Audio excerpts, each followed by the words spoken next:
morning yet, but hopefully he'll get on as well. Okay. I'll start with the sponsors and then we'll go from there, right? A Year of Learning, Dr. Paul Koningsberg, in memory of his brother, Dr. Sam Koningsberg, Shimon Reuven ben Labush, and Ed Goldberg's cousin, Nisan Hara, Nissim ben Fardosa. Paula and Bob Bromberg, in memory of their dear friend Julian Smith, Yehuda ben Yisrael. Malcolm Mann, in memory of her family murdered in the Holocaust. Harav Tzvi Hirsch ben Shlomo Yaakov, Sarah bat Ephraim, David ben Harav Tzvi Hirsch, Ephraim ben Harav Tzvi Hirsch, Adia bas Harav Tzvi Hirsch, Miriam bas Harav Tzvi Hirsch, Pesel bas Harav Tzvi Hirsch, Shalom ben Harav Tzvi Hirsch, Shlomo Yaakov ben Harav Tzvi Hirsch, Shmuel ben Harav Tzvi Hirsch.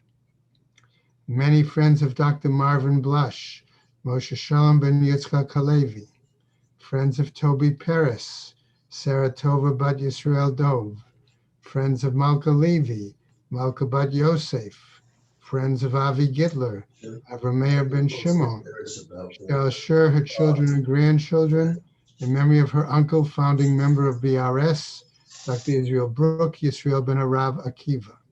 Marcia Federbush and family, in memory of her husband, Dr. Uriel Paul Federbush, Uriel Pinchas ben Harav Shimon. Friends of Joe Wolf, Yosef ben Chaim.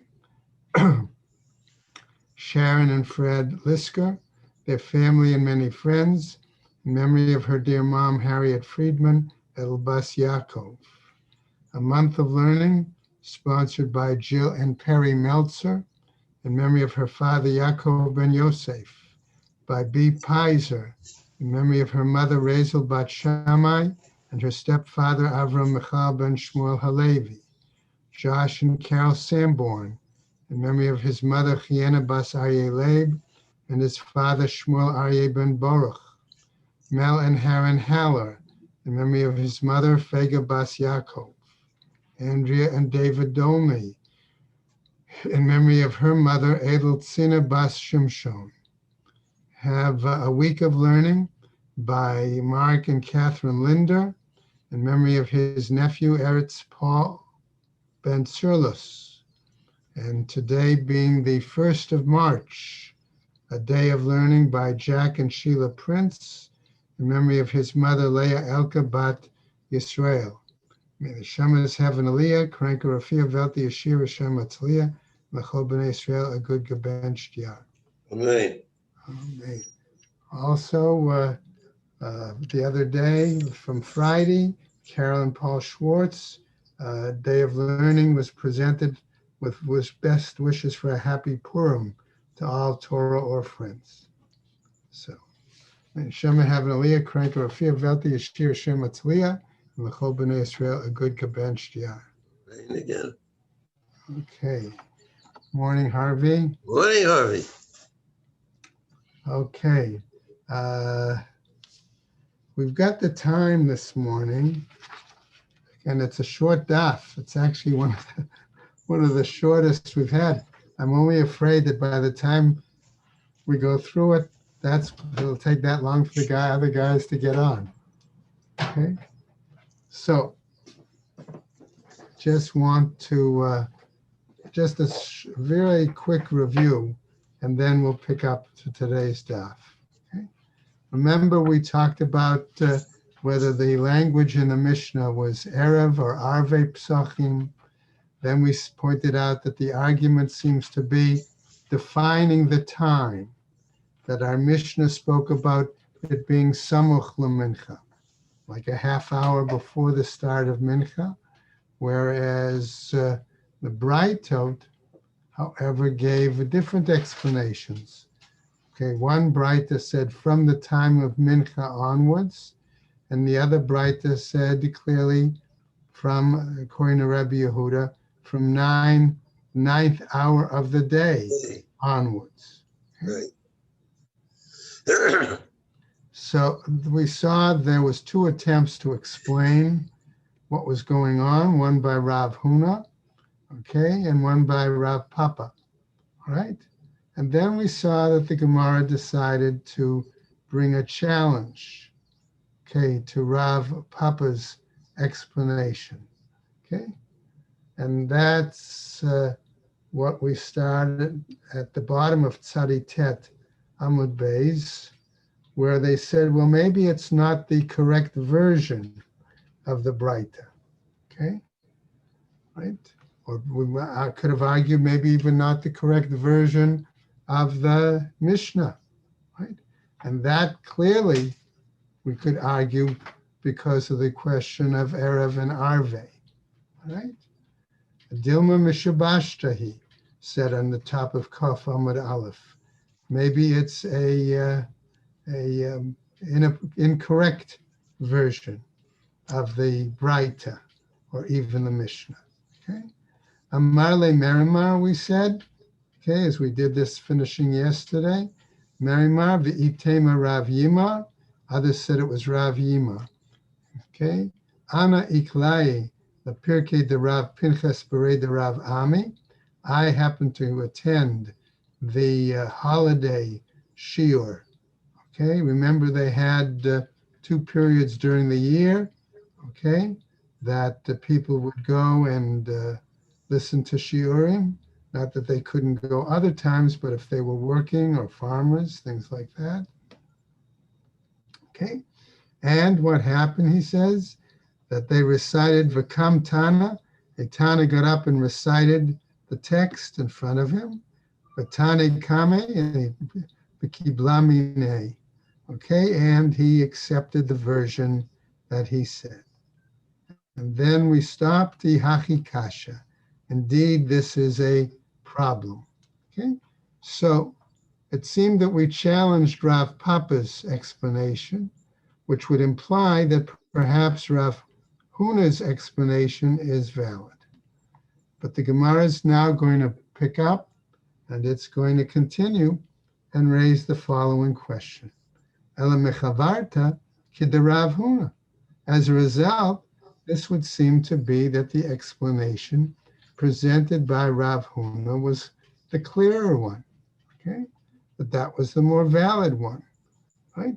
Where Rav Huna basically said, Lo tzricha ela Rabbi Yossi, that the statement, why did they have to talk about this? To exclude the view of Rabbi Yossi, who claimed that one could eat all the way up until dark.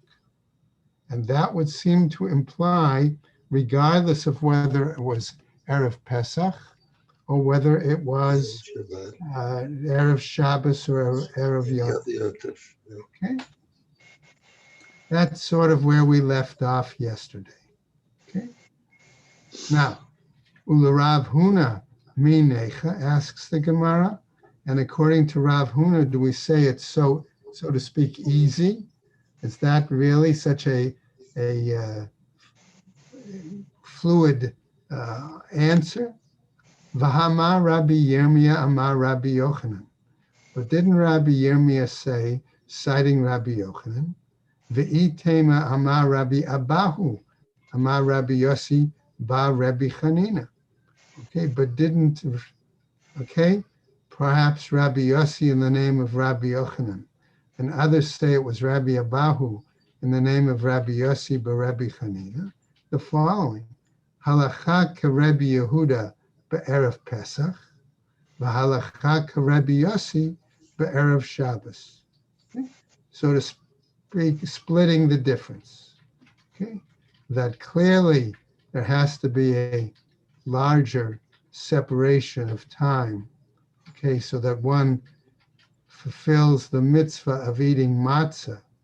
Okay, with some appetite at Pesach time, at Pesach evening, but that is not the same case regarding the Erev Shabbos, where we said the difference between the two occasions was that with Pesach we had a Torah mandated halacha, whereas Erev Shabbos or Erev Yontif, it wasn't Torah mandated, but rabbinically encouraged. Okay?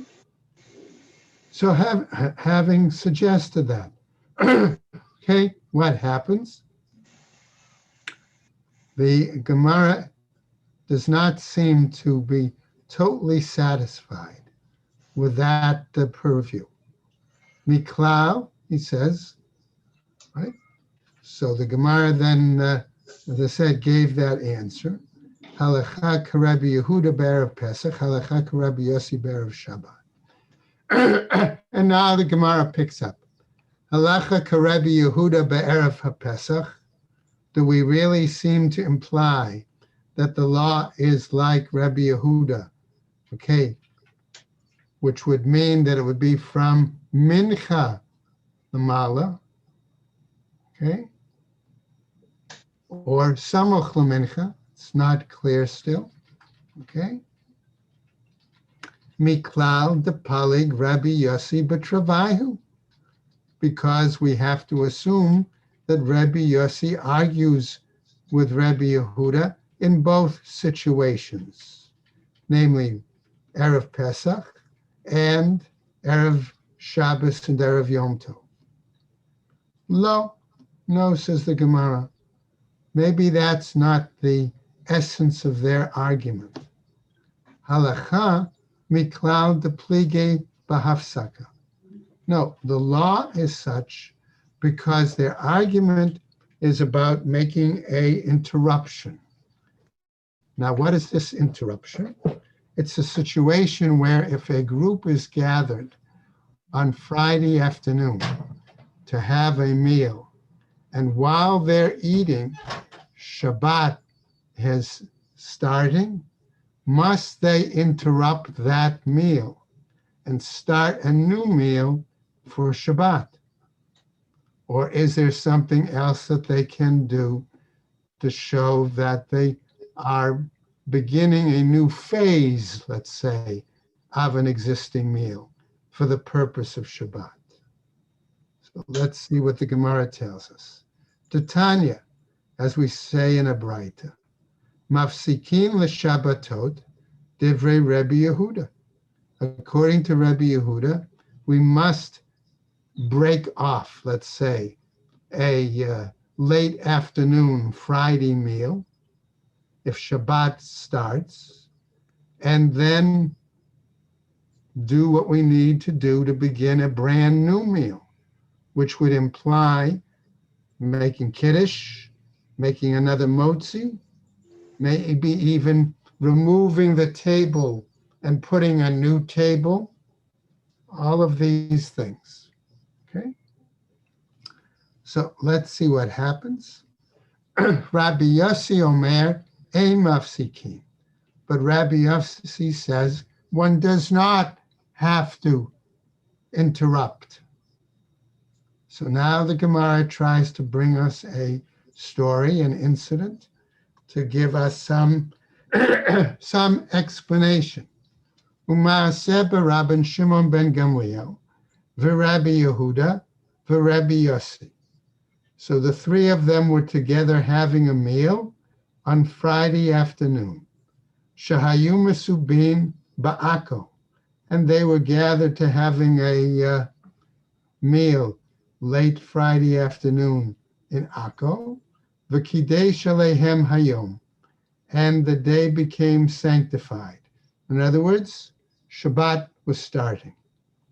Amar le Rabban Shimon ben Gamliel, the Rabbi Yossi.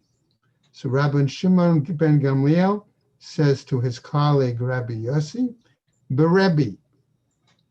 That was an honorific title, honored colleague, so to speak.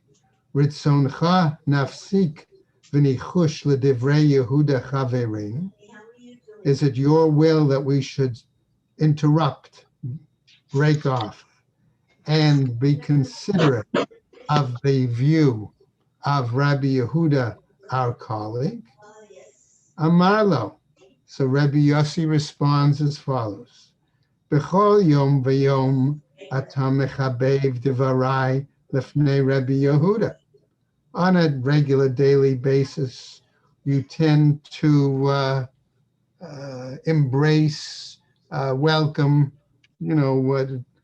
find more favor with my words, he says, than that is of Rabbi Yehuda. Va'achshav ata mechabev divarai Rabbi Yehuda b'fanai. And now you're going to embrace, welcome, find more favor with Rabbi Yehuda's view than my view. And then he quotes from the Megillat Esther, Hagam lechbosh et hamalka imi babayit. Okay. In other words, you're adding insult to injury. Okay. In a sense, after all, maybe it was Rabbi Yossi's home that they were having the meal in, and you're going to take somebody else's opinion over mine, and I'm the host. Amarle. So Rabbi Shimon ben Gamliel says, Im kain lo nafsik shema yiru hatalmidim v'yikba'u halacha ledorot. If that's the case, he said, perhaps the students will see that we interrupted the meal, and therefore they will set that as the fixed halacha, the fixed practice to be done on all occasions for generations to come. Amru, and so therefore they say, Lo zazu misham ad shekavu halacha Rabbi Yossi, that they did not move from that place until they established the law like Rabbi Yossi.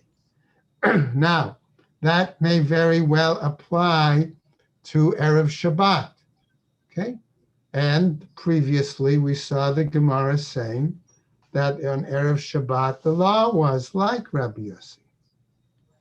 But that does not still answer our issues pertaining to Erev Pesach. First of all, we had two braitas, okay?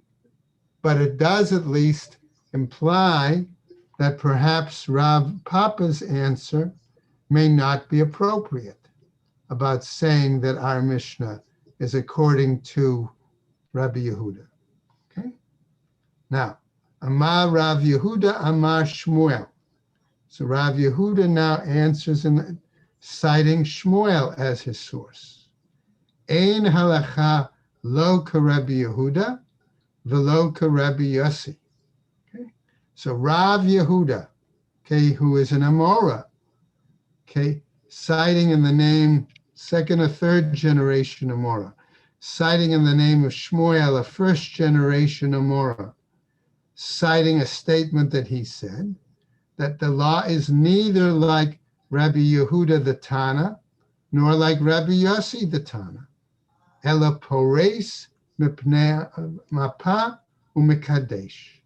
But rather what one needed to do was to take some sort of a cloth, spread it over at least the bread, if not the entire table, okay? And then make Kiddush all over again, okay? So the implication being that there was not a clear separation, interruption of the meal, where they would remove the table, remove the food perhaps, but clearly there was an act done showing that there was a new situation occurring, okay? Now, why is that important? It is important for us to remember that according to some Haggadahs, remember, there is a situation during the Seder that we remove the Seder plate off the table, okay? So that might be a similar parallel, okay? Here you cover the table or cover the bread. There in the Seder, the Haggadah says to remove the Seder plate. Okay? Let's see if we can follow up whether that is the case or not. But the Gemara raises this question, is that sufficient? This idea of spreading a cloth over at least the bread, if not the table. Eini, is that really the case? V'ha'amar Rav Tachlifa bar Avdimi amar Shmuel. But didn't Rav Tachlifa, son of Avdimi, say in the name of Shmuel? Kashem shemafsikin lekiddush, the same way we must interrupt, okay, when Shabbat starts for the making of Kiddush. Let's go over. Kach mafsikin lahavdalah. So likewise, we must make an interruption regarding Havdalah. So the Gemara asks, Mai mafsikin, what interruption then are we talking about? Lav la'akirat shulchan. Isn't it not that we actually remove the table? Remember, they each had, by their divan, they each had a small, what we might consider today like a snack table, and they ate from that, okay? And so therefore that could be the implication, right? Lo, no, says the Gemara. Lemapa, what we're talking about is not the removal of the table, but the spreading of this cloth. Now, the Gemara picks up on this. Rabba, okay, Ba Rav Huna, Ikle lebe reish galuta. We have another story to try to bring a substantive answer, right? So Rava happened to come to the house of the Reish Galuta. Aitu tacha kame, and they brought a table before him. Paras mapa v'kidesh. He put a cover over, let's say, at least the bread, and made Kiddush. Okay? So in other words, other people were already gathered there having a meal. They provide a place for him. He puts the cover over the bread, makes Kiddush on the bread, okay, which we know is doable. Okay, and nevertheless, then we're going to continue. Tanya nami hachi. And indeed, says the Gemara, there is a Braita that teaches as such. Vishavi, they all agree. She'ein mevi'in et hashulchan ela im kein kidesh. That one does not bring a table, in other words, for a new participant into the meal, unless that person is going to make kiddush. Ve'im hevi, and if they brought it, Pores mapa umekadesh, then he spreads like we would have a challah cover, right? Like some sort of a cloth over the bread at least, if not the whole table, and makes kiddush. Now, since it said that they seem to agree to this, the Gemara picks up with another Braita. Tani chada, one Braita teaches, Shavin she'ein matchilin. Okay, that they agree that they're not really beginning a brand new meal. Vatanya idach, but another Braita teaches, Shavin shematchilin, that they agree that they are beginning a brand new meal. So what is it? Bishlema hadetanya shavin. That's acceptable regarding the Braita that says that they agree, namely, she'ein matchilin, that they're not beginning a new meal. Why? Mishkachat la be'erev haPesach. Because we could bring the example, right, of Erev Pesach, okay? That in that case, we're saying it's very clear that one has to make Kiddush, okay? So the agreement between Rabbi Yehuda and Rabbi Yosef. Right. Ela ha-detanya shavin. But here in the Braita that says they agree, shemat chilin, that they're beginning a brand new meal, a matai, at what point? How do we say that? Inema be'erev Shabbat. If we say it's in regards to Erev Shabbat, ha miflag plige. Isn't that precisely one of what they were arguing about? In other words, Erev Pesach, we know that it's going to be a new meal because it already tells us they must wait till it's dark. Okay? And therefore, that would be a new meal. But what about Erev Pesach? Erev Shabbos? Others. There, that's what they're arguing about. Lo kasha. Now, it does not have to be problematic, okay? Because we could say, if we look at what the second Braita of Rebbe Yehuda was, saying 9 hours, okay, was the cutoff point. Kan kodem tisha. It's one thing if they were eating before 9 hours. Kan la'achar tisha. That's in another thing if it's after 9 hours. So after 9 hours, therefore we would say clearly they have to do an act to show that it's, in a sense, a brand new meal. Now, what about the following, says the Gemara. Since we're arguing about if Kiddush has to be made based on a time frame, okay, or on an object, we're going to continue the discussion a little bit on the topic of Kiddush. What about the following, says the Gemara? Otam b'nei Adam shekitshu b'beit haKnesset. Those individuals who were in shul, okay, and it shows us, of course, how far back already in the time of Chazal that they were making Kiddush on Friday night at the end of the service in the shul, okay? And we could ask the question, why? We'll get to that eventually, okay? But what about those people? Are they Yotze on Kiddush or not? So now, Amar Rav Yidi, okay? Amar Rav, he says, Yedei Yayin lo yatsu. Fulfillment of drinking the wine, they have not fulfilled. Yedei Kiddush yatsu. But hearing Kiddush, they have fulfilled the requirement. So that was the view of Rav.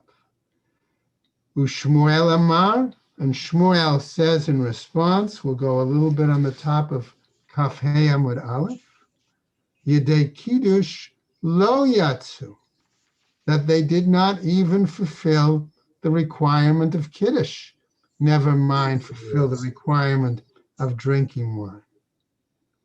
So the Gemara asks, Ela l'Rav, lama le l'kiddushe b'veitei?